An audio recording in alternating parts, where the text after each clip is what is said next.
राधे राधे, जय श्री कृष्णा। कैसे हो आप सभी? उम्मीद है आप सभी स्वस्थ होंगे, मस्त होंगे और अपने अपने कामों में व्यस्त होंगे।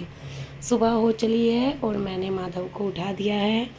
और सॉरी, मैं आपका स्वागत करना भूल गई हूँ। स्वागत है आपका एक और नए व्लॉग में। और मैं नहा के आ गई थी और माधव को मैं सुंदर सा तैयार कर दूँगी। और ये मेरी सुबह है मेरे मायके में। और मायके की सुबह तो थोड़ी अलग ही होती है। देखिए, कभी लेट हो जाते हैं तो कभी जल्दी उठ जाते हैं। तो मैंने सतिया बनाया, माधव को स्नान कराया और मैंने उनका श्रृंगार किया। जिसमें माधव को स्नान किया था वो पानी मैंने पेड़ों में दे दिया है। इस बहाने देखिए, मेरे ब्लॉग के बहाने आपको मेरा पूरा घर, मतलब मायके का घर देखने को मिल जाएगा। और उसके बाद हो गई थी मेरी पूजा। लेकिन बच्चों ने जैसे ही हम कल आए तो देखिए पूरे घर की हालत ख़राब कर दी है। बच्चों ने क्या, मैंने खुद भी कर दिया। आलस्य आ जाता है घर आते ही तो पूरा घर फैला दिया है। अब हम करेंगे इसको समेटने की तैयारी। सबसे पहले अपने अटैची को कर लिया है खाली और अलमीरा हो गई थी हमारे नाम की तुरंत खाली। देखिए, घर आते ही यही तो एक अलग बात होती है। मम्मी ने पहले से ही कर दी थी तैयारी कि बच्चे आएंगे तो कपड़े कहाँ रखेंगे। तो मैंने सारे कपड़े फोल्ड किए, अच्छे से अपने अटैची को खाली किए। उससे आसान हो जाता है, कपड़े ढूंढने नहीं पड़ते बार बार, वरना बैग को उलट पुलट करते रहना पड़ता है। तो अब मैं कर दूँगी अच्छे से यहाँ की सारी सफाई। और अलमारी में हमारे कपड़े लग गए थे। ये रूम हो गया सेट। माधव का दरबार आपने देख ही लिया था। और उसके बाद बाहर बैठे थे बच्चे, तो मैंने सोचा क्यों ना उन पर कूलर लगा देती हूँ। और मैंने उनके ऊपर लगा दिया था कूलर, क्योंकि देखिए गर्मी तो काफ़ी हो रही है और ऊपर के मकान में तो वैसे भी गर्मी लगती है। तो इधर भी सोफ़े देखो, कितना बुरा दिन कर रखा है हम लोगों ने। अपने ही सामान बिखेर रखे हैं सब, चप्पल जूते, हमारे ही कपड़े, हमारी चुन्नी। और बोर्ड तो भाई मेरे साथ साथ रहता है। मेरा फ़ोन बिल्कुल भी काम नहीं कर रहा है आजकल। व्लॉग इसीलिए लेट सवेर हो रहे हैं। कभी नेट दिक्कत करता है तो अब फ़ोन बिल्कुल ही बेकार हो गया है। पर फिर भी मुझे आप लोगों से मिलना और अपने व्लॉग देना, आप लोगों के कमेंट पढ़ना मुझे बहुत अच्छा लगता है। इसलिए मैंने सोचा कैसे भी हो मैं मेहनत करूँगी। 2 दिन का व्लॉग एक दिन में दूँ, लेकिन दूँगी ज़रूर। तो मैंने कर दी यहाँ की भी अच्छे से सारी सफाई। और अब कर दूँगी बेडशीट चेंज, जो कि मेरा नेचर ही है। मैं कहीं भी जाऊँ, मतलब भाई देखो, रिलेटिव्स के वहाँ जाते हैं, वहाँ तो आप अपनी नहीं चला सकते। लेकिन मायके, ससुराल, अपनी बहन, अपने अपने रिश्तेदारी में आप बोल सकते हो कि भाई बेडशीट चेंज कर दीजिए। वैसे तो ऑलमोस्ट आजकल का भाई इतना ज़माना चेंज है कि सबको पता रहता है कि भाई कोई गेस्ट आ रहा है तो बेडशीट चेंज कर लीजिए। तो ऐसे ही मैंने आते ही बेडशीट चेंज कर दी और सारे सोफ़े के कवर कर दूँगी बिल्कुल एक सार।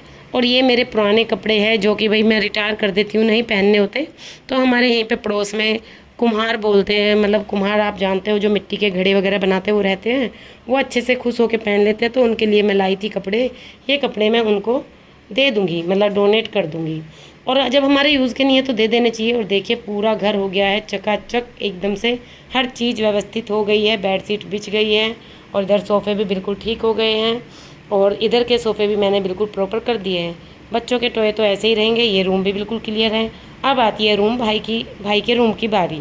तो इसकी भी बेडशीट मैं उतार के अच्छे से झाड़ के इसको बिछा दूंगी, क्योंकि मम्मी बोल रही थी, ये तो मम्मी ने रात ही बिछाई है। तो मैं इसको भी अच्छे से दोबारा मतलब झाड़ पोंछ के अच्छे से साफ़ कर दूंगी। और इसमें मेरा भाई का रूम है, ये वही सोता है। गर्मी हो या सर्दी, उसे इस रूम के बिना नींद नहीं आती है। तो मैंने उसकी बेडशीट भी कर दी थी अच्छे से व्यवस्थित, ताकि जब वो आए तो उसको भी अच्छा लगे। और वैसे भी आपको पता है लड़के कौन सा अपना बेड मैनेज करते हैं, वो तो मम्मियाँ करती हैं, बहनें करती हैं तो उसका भी मैंने रूम कर दिया है चकाचक। और उसके बाद मेरा बाकी का काम हो जाएगा शुरू। और मैं आ गई हूँ बाहर। अब मैं कर दूँगी कपड़े धोने की तैयारी। मेरे ऊपर भाई पानी गिर गया था तो मैंने चेंज कर लिया। सोचा फिर दोबारा नहा के दूसरे पहन लूँगी। अब मैं यही कपड़े पहन लेती हूँ। तो मैंने देखो कपड़े कितने इकट्ठे हो रहे हैं। कुछ तो मम्मी के हो रहे हैं एडवांस में, 2-3 दिन से बारिश हो रही थी यहाँ पे भी। और कुछ हम भी अपने थोड़े से कुछ गंदे लेके आए हैं, कुछ 2 दिन से हमने गंदे कर रखे थे। तो वो कपड़े अब मैं धोने की कर दूँगी तैयारी। और मशीन लगाना तो आपको पता ही है मुझे कितना पसंद है। और अब लगा दूँगी सारे घर में झाड़ू। उधर मेरी मशीन लगी हुई है, तब तक मैं पूरे घर में झाड़ू निकाल दूँगी और पोछा कर दूँगी। क्योंकि हमारा जो घर है वो 2 पोर्शन में बना हुआ है, ऊपर है और नीचे है। तो दोनों पोर्शन को साफ़ करना होता है, तो थोड़ा सा भाई देखिए टाइम तो लगता ही है। तो उसके लिए मैंने एक्स्ट्रा मेहनत भी करनी पड़ती है। तो क्या करती हूँ मैं, एक दिन करती हूँ ऊपर की सफाई और दूसरे दिन कर दूँगी नीचे की। वैसे तो मेरी मम्मी काफ़ी काम करती है, इतना सारा काम हो जाता है, हर चीज़ को मैनेज रखती हैं। लेकिन क्या हुआ, जब ससुराल में इतना काम करते हैं, अगर मायके में आके आप 2 दिन काम कर दोगे तो कोई दिक्कत थोड़ी ना आ जाएगी। तो इसीलिए मैंने सोचा क्यों ना मैं मम्मी की हेल्प कर देती हूँ। तो पूरे घर की सफाई हो जाएगी और मम्मी तब तक नीचे की कर लेगी। एक ऊपर की कर देता है, एक नीचे की, तो मम्मी को भी आराम मिल जाता है और देखिए मुझे भी अच्छा लगता है, क्योंकि मुझसे आराम से बैठा नहीं जाता, चाहे वो कहीं का भी घर हो। जितना मुझसे हो पाता है या जितना मेरा मन करता है या जितना मैं कर सकती हूँ, उतना मैं सोचती हूँ क्यों ना सबके साथ काम कराए। इससे क्या होता है कि सामने वाला भी हमें समय दे पाता है। लेकिन अगर हम बैठ जाएंगे आके, तो फिर सामने वाला तो काम में ही लगा रहेगा, फिर आप बातें किससे करोगे। फिर शिकायत रहती है लोगों को कि हमारे पास तो बैठ के बात ही नहीं करती है। भाई इंसान है, मशीन थोड़ी ना है। काम करेंगे तो थक जाएंगे तो फिर रेस्ट करेंगे, और उससे फिर लोगों को दिक्कत बनती है बहुत ज़्यादा। सोचते हैं कि बस काम करे और हमें भी समय दे, लेकिन अगर आप साथ मिलकर काम करोगे तो आपको भी समय मिलेगा और सामने वाले को भी अच्छा फील होगा। फिर वो कितना भी थकान महसूस कर रहा होगा ना, तो वो उस थकान को ये सोचेगा भाई इसने भी तो मेरे साथ काम किया है, तो मुझे इनको समय भी देना चाहिए। तो देखिए मेरा काम हो गया था और बाहर हमारा चूल्हा है, मम्मी इसका कभी कभी यूज़ कर लेती हैं, तो मैं इसको लीप पोत के कर दूँगी साफ़ सुथरा। और देखिए अगर आप मतलब एक गृहिणी हैं तो आपके पास हर सुख सुविधा अपने हिसाब से होनी चाहिए। पता नहीं चलता समय का क्या होता है। बीच में सिलेंडर की इतनी किल्लत हुई, लोगों को बड़ी दिक्कतें हुई, लेकिन जिनके घर में चूल्हा था, ईंधन था, उनको कोई दिक्कत नहीं हुई, क्योंकि उनको पता है चूल्हा जलाएंगे, खाना बनाएंगे, भूखे तो फिर भी नहीं सोएंगे। तो ऐसे ही हुआ, मम्मी ने चूल्हा पहले से ही बना रखा है, जैसा भी उन्होंने अपना एडजस्ट कर रखा है, लेकिन ठीक है। तो मैंने इसको लीप दिया और अब मेरे कपड़े भी ज़्यादातर वॉश हो गए थे, इनको मैं झकोल दूँगी। साथ के साथ अंदर का मेरा काम ऑलमोस्ट हो गया था, तो मैं इधर कर दूँगी चौक को धोने की तैयारी।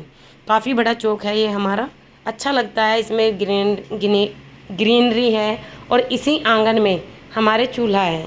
तो जब खाना बनाते हैं तब भी बड़ा सुंदर लगता है, चारों तरफ पेड़ पौधे और बीच में चूल्हा, अच्छा लगता है ना। तो देखिए मैं साथ के साथ दोनों काम हो रहे थे, इधर कपड़े जो झुकल रहे थे उसके साथ के साथ पानी भी मैं छत पे डाल रही थी। और अच्छा लगता है अपने घर आके काम करना। ये लगता है कि जब हम छोटे थे तो हमें नॉलेज नहीं थी, या जब हमारी शादी नहीं होती ना तब तक भी हमें पता नहीं होता कि मम्मी के पास काम भी कराना चाहिए। और वैसे भी मैं तो आपको बताऊं, मेरी मम्मी ने तो हमसे कभी काम नहीं कराया, कभी भी। कोई भी सिचुएशन रही तो उन्होंने बस हमें यही कहा है, पढ़ो, तुम पढ़ो, मैं हूँ काम करने के लिए, तुम्हें चिंता करने की ज़रूरत नहीं है। लेकिन जब शादी हुई और नेक्स्ट घर जाके हमने काम किया तो लगा यार माँ को भी हम इतना सारा दे देते तो कितना अच्छा रहता। तो अब आके ना मुझसे बिल्कुल भी शांति से बैठा नहीं जाता है। तो उधर मेरे थोड़े से कपड़े बचे थे, तो सोचा जब तक वो कपड़े होते हैं तब तक मैं अंदर का पोछा भी लगा देती हूँ, क्योंकि मैं एक काम एक टाइम में नहीं करती हूँ, एक टाइम में दो ही काम मुझसे करे जाते हैं। इधर मशीन लग रही है, कपड़े धो रहे हैं, उधर चौक धो गया है, इधर अंदर का पोछा भी मेरा हो जाएगा। फिर आई किचन की बारी, तो मैंने किचन को भी कर दिया था नीट एंड क्लीन, क्योंकि सुबह नाश्ता बना था। नाश्ता बनने के बाद मम्मी चली गई थी घेर में, तो सोचा जब तक वे आती है जितना हो सके उतना कर देती हूँ। तो देखिए सारा काम ऑलमोस्ट हो गया और अब मैं कर दूँगी सब्ज़ी की तैयारी। कपड़े आपको दिख रहे होंगे मेरे कितने गिल्ले हो रहे हैं तो मैंने सोचा जितना काम हो जाए उतना ही कर दूँगी। देखो काफ़ी सारे कपड़े थे, सारे कपड़े वॉश हो गए और मेरी सब्जियाँ कट रही हैं और कपड़े भी सूख जाएंगे। मौसम भी थोड़ा सा चेंज हो चुका था। अब मैं बना दूँगी सब्ज़ी, और सब्ज़ी में बन रहा था आलू घिया। काफ़ी अच्छा लगता है, आजकल गोल घिया बहुत ही अच्छा आया हुआ है, तो मैंने सोचा क्यों ना उसी को बना देती हूँ। और हमारी किचन काफ़ी छोटी है, मतलब ठीक है, लेकिन गर्मी काफ़ी ज़्यादा हो जाती है दोपहरी में, और दोपहरी में तो देखो हर जगह ही गर्मी होती है। लेकिन किचन छोटी होने से मेरा मतलब है कि हमारी किचन की जो छत है ना, रूफ़, वो भी काफ़ी छोटी है, तो इसमें ना ज़्यादा गर्मी लगती है। जब छत ऊंची होती है तो इतनी गर्मी महसूस नहीं होती, लेकिन छोटी किचन में गर्मी महसूस होती है। तो देखिए मेरा दूध उधर गर्म हो गया था, इधर मैंने सब्ज़ी में तड़का लगा दिया और बाकी सारे बर्तनों को मैं अच्छे से साफ़ करके साथ के साथ लगा दूँगी।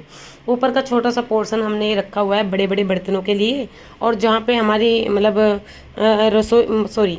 गैस रखी हुई है उसके ऊपर है हमारे सारे डेली यूज़ होने वाले डब्बे। और मौसम अचानक हो गया बहुत ख़राब, मैं खा रही थी खाना, नहा के दोबारा आके चेंज कर लिए थे और कुछ कपड़े मैंने अंदर डाल दिए थे। माधव बैठे थे सोफ़े पे, मौसम इतना तेज़ ख़राब हुआ और माधव को दे दिए थे चने और पानी, और हम माँ बेटी चल दिए थे मार्केट।